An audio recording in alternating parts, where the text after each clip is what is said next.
Sortir et découvrir la Lorraine autrement via le blog Patrimoine de Lorraine, tout cela grâce à un passionné, Olivier Petit. Nous l'avons suivi à la découverte de véritables chefs-d'œuvre cachés dans les petits villages de Meuse. Anne-Laure Chéry, Eric Molotov. C'est magnifique. J'ai vu ça que sur les photos, dans les livres, dans les ouvrages, quoi. C'est un trésor dans lequel il n'avait jamais pu pénétrer. Les fresques de la chapelle du Vieil Astre auront peut-être disparu dans quelques années, faute de moyens de restauration pour ce petit village de 80 habitants. On voit bien le mur qui commence un peu à se déliter, vous voyez là. Donc pas grand-chose, il faut qu'il soit par terre. Et après, c'est perdu irrémédiablement. C'est ça le problème, quoi. C'est émouvant pour vous d'être dans un endroit comme ça? Tout à fait. Nos ancêtres nous ont laissé ça, c'est vrai que c'est assez... C'est émouvant, comme vous dites. Voilà. Il faut aussi le préserver un maximum, d'en parler, de sensibiliser des mécènes qui puissent venir un jour voilà, sauver ce patrimoine qui a plus de 500 ans, quoi. Ce bibliothécaire n'est pourtant pas né en Lorraine, mais a eu le coup de foudre pour le patrimoine de la région.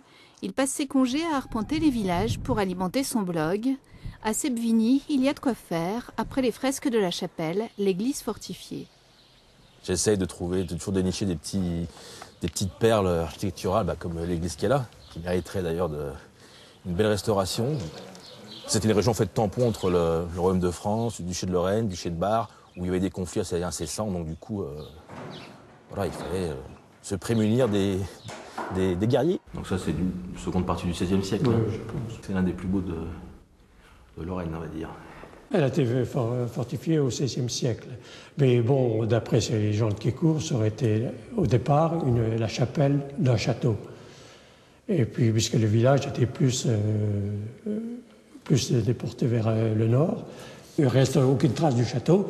Ben, c'est la légende qui dit que c'est ça.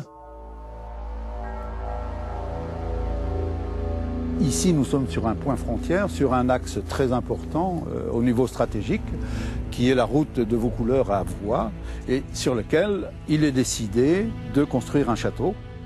En 1338, Philippe VI de Valois confie le fief de Gombervaux et la construction d'une place forte, à la frontière du royaume, à Geoffroy de Nancy, un de ses chevaliers. C'est un patrimoine très important, puisque ce château de Gombervaux est le château médiéval le mieux, disons, conservé, notamment en ce qui concerne son donjon, le mieux conservé de Lorraine. Depuis près de 25 ans, une association de passionnés tente de sauver le site.